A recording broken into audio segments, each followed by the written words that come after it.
Good morning to you all. Welcome to the 8th lecture of second module, that is pump and actuators. Today we are going to cover the topic that is accumulators. Okay. So accumulators ಬಗ್ಗೆ ಇವತ್ತು discuss ಮಾಡೋಣ. So what are these accumulators? Accumulators ಅಂದ್ರೆ ಏನು? A hydraulic accumulator is a device that stores the potential energy of an incompressible fluid held under the pressure by an external source. The stored potential energy in the accumulator is a quick secondary source of fluid power capable of doing useful work. So ಇಲ್ಲೇನಂದ್ರೆ accumulators ಅಂದ್ರೆ ಏನು ಅಂದ್ರೆ ಇದೊಂದು device. The device is used to store the potential energy of a incompressible fluid. ಅಂದ್ರೆ ಒಂದು fluid ಇಂದ ಒಂದು potential ಎನರ್ಜಿನ ಅದು store ಮಾಡ್ಕೋಬೇಕು.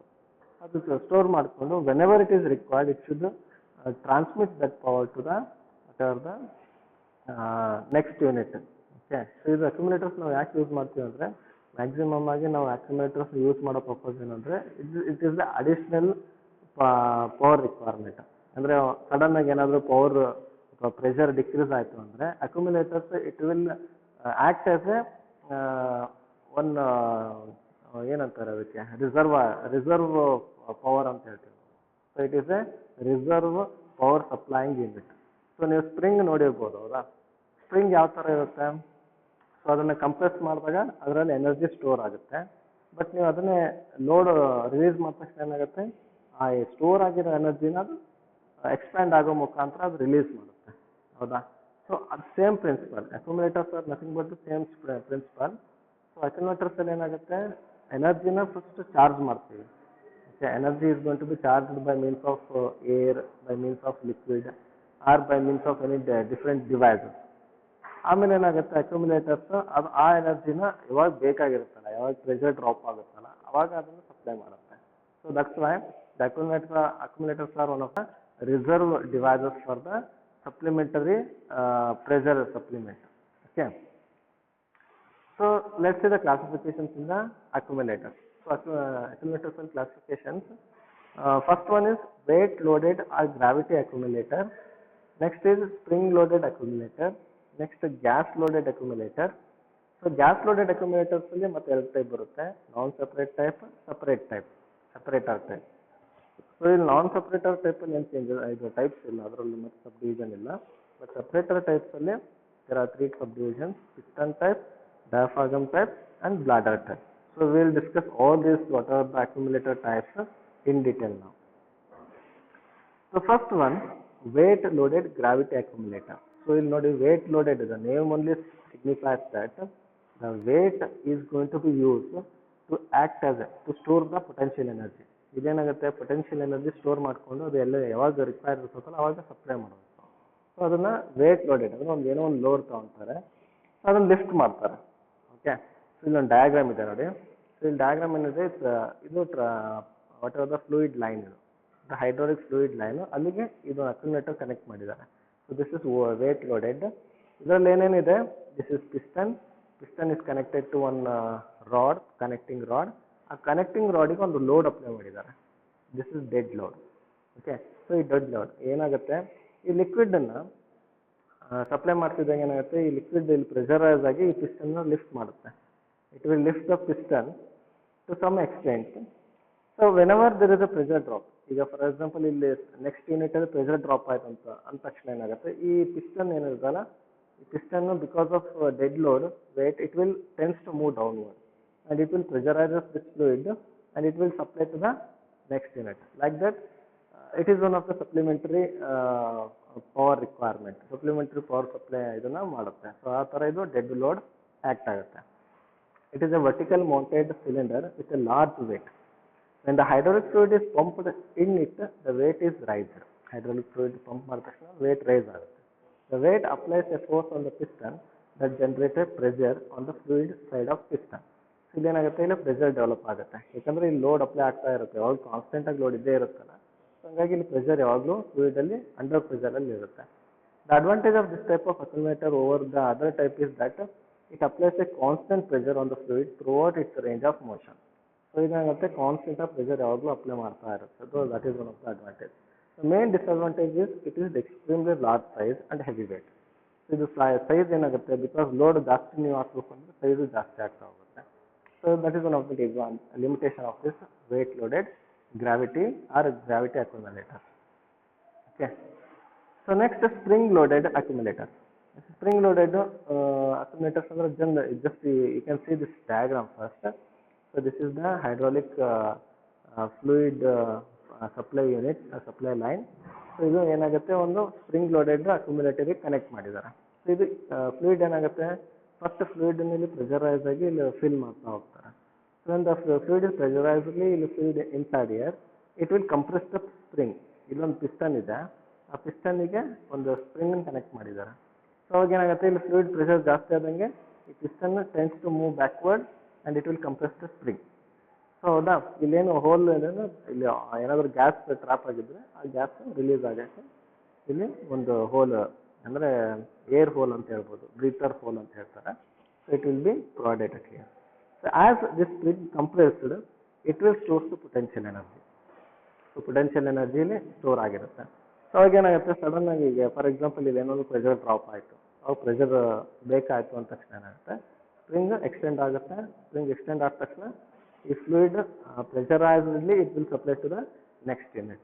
Because of this supply, it will be additionally supplying the pressure when there is a pressure drop occurs. So like that, this spring accumulator is going to be used in here. So you can see here, a spring loaded accumulator stores energy in the form of compressed spring. The hydraulic fluid is pumped into the accumulator, causing the piston to move up and compress the spring. The compressed spring then applies a force on the piston that exerts the pressure from the hydraulic fluid. This type of accumulator delivers only a small volume of oil at a relative low pressure. So ಇಲ್ಲಿ ಏನಾಗುತ್ತೆ, ಇದು relative low ಪ್ರೆಷರಿಂಗ್ ಅಪ್ಲಿಕೇಶನ್ಸ್ಗೆ ನಾವು use ಮಾಡ್ಬೋದು ಈ ಅಕ್ಯುಮುಲೇಟರ್ಸನ್ನು. Next is the gas loaded accumulator. Okay, first ಏನದು weight loaded, spring loaded, ನಾವು it is gas loaded. So gas ಲೋಡೆಡಲ್ಲಿ ಏನಾಗುತ್ತೆ, a gas loaded accumulator is popularly used in industries. So industries ಅಲ್ಲಿ ಇದನ್ನು ತುಂಬಾ ಯೂಸ್ ಮಾಡ್ತಾರೆ, ಯಾಕಂದ್ರೆ ಇದರ ಅಪ್ಲಿಕೇಶನ್ ಜಾಸ್ತಿ ಇದೆ. Here the force is applied to the oil using compressed air. So ಇಲ್ಲಿ ಏನಾಗುತ್ತೆ, ಇಲ್ಲಿ ಕಂಪ್ರೆಸ್ಡ್ ಏರ್ ಯೂಸ್ ಮಾಡಿಕೊಂಡು ಇಲ್ಲಿ ಫೋರ್ಸನ್ನು ಅಪ್ಲೈ ಮಾಡ್ತಾ ಇರ್ತಾರೆ. ಈ gas accumulator can be very large and is often used with water or high water basis using air or gas charge. So you can see this diagram, then you can understand. So you can see this is the fluid line. So it will be priorly the fluid is filled inside this whatever the accumulator chamber. So it will push us, the liquid is going to be pressurizedly pushes here, but in here there is no whatever the restriction of fluid. In here ಇಲ್ಲಿ ಏನು ಮಾಡ್ತಾರೆ, okay, the gas is going to be charged at here. How it's going to be charged?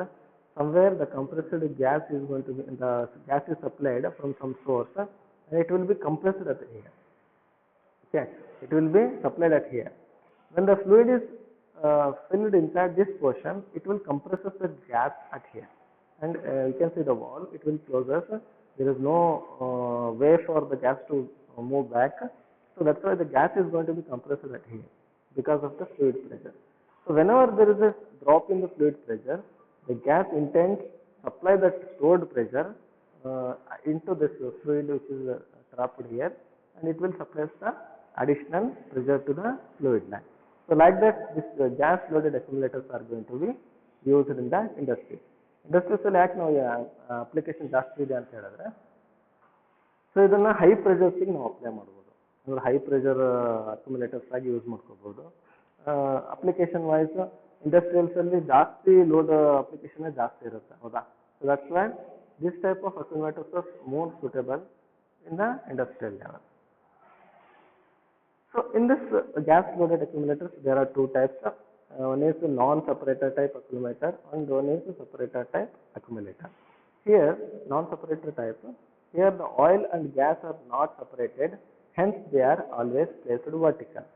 Okay, ಇಲ್ಲಿ ನೋಡಿ, ಇದು ನಾನ್ separated type, ಅಂದರೆ ಇಲ್ಲಿ ಏನೋ separation ಇಲ್ಲ, ಅಂದರೆ ಒಂದು ಏನಾದರೂ ಒಂದು ಪ್ಲೇಟ್ ಪಿಸ್ಟನ್ನು ಏನೂ ಇಲ್ಲ, ಹೌದಾ? ಸೊ ಇದು ಏನಾಗಿದೆ, ಸಪ್ರೇಟ್ ಆಗಿಲ್ಲ. ಸೊ ಫ್ಲೂಯಿಡ್ ಇಲ್ಲಿದೆ, ಗ್ಯಾಸ್ ಇಲ್ಲಿದೆ, so there is no separation. So this is the non-separated type accumulator. So So, but separator type accumulators here, the oil and gas are separated by elements. Some elements use ಮಾಡ್ತಾರೆ. Based on the type of elements used, to separate the oil and the gas, they are classified as follows. So, ಇದನ್ನು ಮತ್ತೆ separate ಆಗಿ classify ಮಾಡಿರ್ತಾರೆ. ನಾನು ಆಗಲೇ classifications ಹೇಳಿದ್ದೀನಿ. Separator ಟೈಪಲ್ಲಿ ಏನೇನು ಬರುತ್ತೆ ಅಂದರೆ ಪಿಸ್ಟನ್ ಟೈಪು, ಡಯಾಫಾರ್ಗಮ್ ಟೈಪು ಮತ್ತು ಬ್ಲಾಡರ್ ಟೈಪ್. ಸೊ ಈ ಥರ 3 ಟೈಪು ಬರುತ್ತೆ. ಅದನ್ನು ಡೀಟೇಲ್ ಆಗಿ ನೋಡ್ಕೊಳ್ಳೋಣ ಇಲ್ಲಿ. Piston type accumulator. Piston type ಅಕ್ಯುಮುಲೇಟರ್ಸಲ್ಲಿ ಏನಿದೆ ಅಲ್ಲ, ಈ ಥರ ಒಂದು ಚೇಂಬರ್ ಇರುತ್ತೆ. The green colour is nothing but the fluid. ಅಂದರೆ ಇದು ಫ್ಲೂಯಿಡ್ ಲೈನ್ ಇದೆ, ಇಲ್ಲಿ ಫ್ಲೂಯಿಡ್ ಇದೆ, ಇದು ಗ್ಯಾಸ್ ಇದೆ, ವೈಟ್ ಕಲರ್ ಏನೆಲ್ಲ ಗ್ಯಾಸ್. ಅದನ್ನು ಎರಡು ಸಪ್ರೇಟ್ ಮಾಡೋಕ್ಕೆ ಒಂದು ಫ್ಲೋಟಿಂಗ್ ಪಿಸ್ಟನ್ ಇದೆ. The piston is floating, it is not connected anywhere, it is floating. As the fluid is going to be pressurized, the piston move upwards. As the gas pressurizes, the piston move downwards. Like that it is going to happen. So ಇಲ್ಲಿ ಏನು ಮಾಡ್ತಾರೆ, clearly the gas is going to be filled at here. ಇದೊಂದು ಸ್ವಲ್ಪ gas ಅನ್ನು fill ಮಾಡ್ತಾರೆ. As the fluid enters here, green color fluid ಇಲ್ಲಿ ಕಾಣ್ತಿದೆಯಲ್ಲ, fluid enter ಆದಂಗೆ ಈ piston ಅನ್ನು upward push ಮಾಡುತ್ತೆ. So ಇಲ್ಲಿ since the gas is compressible, so ಇಲ್ಲಿ compress ಆಗ್ತಾ ಹೋಗುತ್ತೆ. Gas compress ಆದಂಗೆ gas ಅಲ್ಲಿ pressure develop ಆಗ್ತಾ ಹೋಗುತ್ತೆ and energy store ಆಗ್ತಾ ಹೋಗುತ್ತೆ. Okay, so like that the potential energy is going to be stored at here. So whenever the pressure is required, it ಅಂದ್ರೆ ಇಲ್ಲಿ ಡ್ರಾಪ್ ಆಯಿತು, ಪ್ರೆಷರ್ ಡ್ರಾಪ್ ಆಯಿತು ಅಂತ ಈ ಫ್ಲೂಯಿಡ್ ಪ್ರೆಷರೈಸ್ ಆಗಿ ನೆಕ್ಸ್ಟ್ ಯೂನಿಟ್ಗೆ ಸಪ್ಲೈ ಆಗುತ್ತೆ because of the compressed air energy. Compressed air energy ಏನಿದೆ ಅದು ಈಗ ಆ ಟೈಮಲ್ಲಿ ಸಪ್ಲೈ ಮಾಡುತ್ತೆ. ಸೊ ಈ ಫ್ಲೂಯಿಡ್ ಪ್ರೆಷರೈಸ್ ಆಗಿ ನೆಕ್ಸ್ಟ್ ಯೂನಿಟ್ಗೆ ಮೂವ್ ಆಗುತ್ತೆ. It consists of a cylinder with a freely floating piston with a proper seal. It operates, begins with charging the gas chamber with the gas, nitrogen use ಮಾಡಿದ್ದಾರೆ under a predetermined pressure. This causes the free sliding piston to move down. Once the accumulator is free charged, the hydraulic fluid can be pumped into the hydraulic fluid port.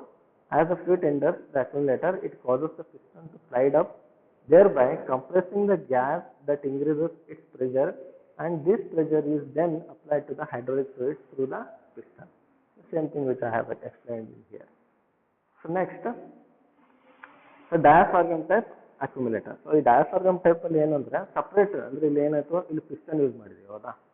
ಇಲ್ಲಿ ಏನು ಮಾಡ್ತೀವಿ, ಒಂದು rubber type material use ಮಾಡ್ತೀವಿ, ಅಂದ್ರೆ ಅದನ್ನು ಡಯಾಫಾರ್ಗಮ್ ಅಂತ ಹೇಳ್ತೀವಿ. So ಇದು rubber type material, same operation. So first ಏನು ಮಾಡ್ತಾರೆ, ಗ್ಯಾಸ್ ಫಿಲ್ ಮಾಡ್ತಾರೆ. ಸೊ ಈ ಬಲೂನ್ ಥರ ಈ ರಬ್ಬರ್ ಇಲ್ಲಿ ಬಲ್ಜ್ ಆಗುತ್ತೆ. ಇಲ್ಲಿ ಏನಾಗುತ್ತೆ, ನೆಕ್ಸ್ಟ್ ಇಲ್ಲಿ ಲಿಕ್ವಿಡ್ ಸಪ್ಲೈ ಮಾಡಿದ ತಕ್ಷಣ ಈ ಡಯಾಫಾರ್ಮ್ ಐತಲ್ಲಿ ಈ ಥರ ಕಂಪ್ರೆಸ್ ಮಾಡುತ್ತೆ ಲಿಕ್ವಿಡ್ ಗ್ಯಾಸ್ ಕಂಪ್ರೆಸ್ ಆದ ತಕ್ಷಣ ಏನಾಗುತ್ತೆ, ಇಲ್ಲಿ ಎನರ್ಜಿ ಸ್ಟೋರ್ ಆಗುತ್ತೆ. ಸೊ ಎನರ್ಜಿ ಸ್ಟೋರ್ ಆದ ತಕ್ಷಣ ಮತ್ತೆ ಯಾವಾಗ ಪ್ರೆಷರ್ ಇಲ್ಲಿ ಫ್ಲೂಯಿಡ್ ಲೈನಲ್ಲಿ ಪ್ರೆಷರ್ ಡ್ರಾಪ್ ಆದ ತಕ್ಷಣ ಈ ಕಂಪ್ರೆಸ್ಡ್ ಏರ್ ಏನು ಎನರ್ಜಿ ಇರುತ್ತಲ್ಲ, ಪೊಟೆನ್ಷಿಯಲ್ ಎನರ್ಜಿ, ಆ ಎನರ್ಜಿನೂ ಸಪ್ಲೈ ಮಾಡುತ್ತೆ, ಲಿಕ್ವಿಡ್ನ ಪ್ರೆಷರೈಸ್ ಆಗಿ ನೆಕ್ಸ್ಟ್ ಇದಕ್ಕೆ ಸಪ್ಲೈ ಮಾಡುತ್ತೆ. So these are the diaphragm types. ಇಲ್ಲಿ ಏನೇನಿದೆ, ಸ್ಕ್ರೂ ಪ್ಲಗ್ ಇದೆ, ಅಂದರೆ ಇಲ್ಲಿ ಸ್ಕ್ರೂ ಮಾಡಿರ್ತಾರೆ. ಸೊ ದೇರ್ ಇಸ್ ನೋ ಏನು ಲೀಕೇಜ್ ಆಗೋದಿಲ್ಲ, ಗ್ಯಾಸು ಸೀಲ್ ಪ್ರೊವೈಡ್ ಮಾಡಿರ್ತಾರೆ. So this is gas, blue colour. ಇಲ್ಲಿ ಫ್ಲೂಯಿಡ್ ಇದೆ. Shut off button. So shut off button ಯಾಕೆ ಯೂಸ್ ಮಾಡ್ತೀವಿ ಅಂದರೆ, ಸಡನ್ನಾಗಿ ನೀವೇನಾದರೂ ಅಲ್ಲಿ ಗ್ಯಾಸನ್ನ ಅಕಸ್ಮಾತ್ ಏನಾದ್ರು ರಿಲೀಸ್ ಮಾಡಬೇಕಂದ್ರೆ ಶಟ್ ಆಫ್ ಬಟನ್ ಯೂಸ್ ಮಾಡಿಕೊಂಡು ಇರಬೇಕು, release that gas. Then this is steel cage, steel shell. So this is diaphragm. ಇಲ್ಲೇನಿದೆ ಯು ಶೇಪ್ ಏನು ಕಾಣ್ತಿದೆಯಲ್ಲ ಅದು diaphragm. It is a rubber like material. So rubber like material, balloon ಯಾವ ಥರ bulge ಆಗುತ್ತಲ್ಲ ಅದೇ ಥರ ಇದು ರಬ್ಬರ್ ಲೈಕ್ ಮೆಟೀರಿಯಲ್ ಬಲ್ಜ್ ಆಗೋದು ಮತ್ತು ಕಾಂಟ್ರಾಕ್ಟ್ ಆಗೋ ಒಂದು ಮೆಕ್ಯಾನಿಸಮ್ ಇಲ್ಲಿ ನಡೆಯುತ್ತೆ. In this type, the hydraulic fluid and the nitrogen gas are separated by the synthetic rubber diaphragm. The advantage of diaphragm accumulators over a piston accumulator is it has no sliding surface that requires lubrication. ಅಂದ್ರೆ ಇಲ್ಲಿ sliding surface ಇರಲ್ಲ, ಅದಕ್ಕೋಸ್ಕರ lubrication ಬೇಕಾಗಲ್ಲ. And can therefore be used with a fluid having poor lubrication qualities. It is less sensitive to contamination due to lack of any close fitting components. So ಇಲ್ಲಿ contaminants ಕಮ್ಮಿ ಇರುತ್ತೆ compared to the piston type. So this is the diaphragm type accumulator. So next, last one is the bladder type accumulator. Bladder type accumulators ಅಂದ್ರೇನು, ಅಲ್ಲಿ just ಒಂದು rubber, ಅಂದರೆ ಇಲ್ಲಿ ಏನಾಗಿದೆ, ಇಲ್ಲಿ ಒಂದು ಡಯಾಫ್ರಾಗಮ್ ಅಂದರೆ ಸಿಂಥೆಟಿಕ್ ರಬ್ಬರ್ ಇದೊಂದೇ ಒಂದು ಲೇಯರ್ ಅಷ್ಟೇ ಹಾಕಿದ್ದಾರೆ. ಬಟ್ ಇಲ್ಲಿ ಏನಾಗುತ್ತೆ, ಒಂದು ಕಂಪ್ಲೀಟ್ ಬಲೂನ್ ತೊಗೊಂಡಂಗಿದ್ದಾರೆ. ಸೊ ಕಂಪ್ಲೀಟ್ ಒಂದು ರಬ್ಬರ್ ಬ್ಲಾಡರ್ ಅಂತ ಹೇಳ್ತೀವಿ. This is a rubber bladder that is going to be used in here, and it is filled with the whatever the gas initially it is charged by the gas, then the liquid is supplied. Because of the liquid pressure, it will compress the gas and it will store the potential energy. Whenever this pressure is drops occurs in the fluid line, this bladder expands and it will supply that whatever the stored energy to the fluid, then fluid again supplies that to the fluid line. So like that, this whatever the accumulator is going to work in. Here the gas and the hydraulic fluids are separated by synthetic rubber. Synthetic rubber use ಮಾಡಿದರೆ ಅದು bladder type ಇದೆ. The bladder is filled with nitrogen until the designed pre-charge pressure is achieved. First ಏನು ಮಾಡ್ತಾರೆ, pre-charge ಅಂದರೆ ಒಂದು set ಮಾಡಿರ್ತಾರೆ pressure, ಆ pressure set reach ಆಗೋ ತನಕನೂ ಆ ಬ್ಲಾಡರ್ನ ಫಿಲ್ ಮಾಡ್ತಾರೆ gas. The hydraulic fluid is then pumped into the accumulator, thereby the compressing the gas and increasing the pressure in the accumulator. So like that it is going to happen in this whatever the bladder type accumulator. So all the diagrams are very important. For exams ಅಲ್ಲಿ ನಿಮಗೆ diagram ಮೇಲೆ ತುಂಬ marks ಇರುತ್ತೆ. So diagram ನೀಟಾಗಿ ಬರೆದು ಯಾವ ಥರ operation ಆಗುತ್ತೆ ಅಂತ ನೀವು ಬರೆದ್ರೆ it will be very much helpful for your better good marks. Okay, so like that we are going to explain the bladder type accumulator. Okay, thank you students. If you have any doubts regarding this whatever the accumulator, you can ask your doubts.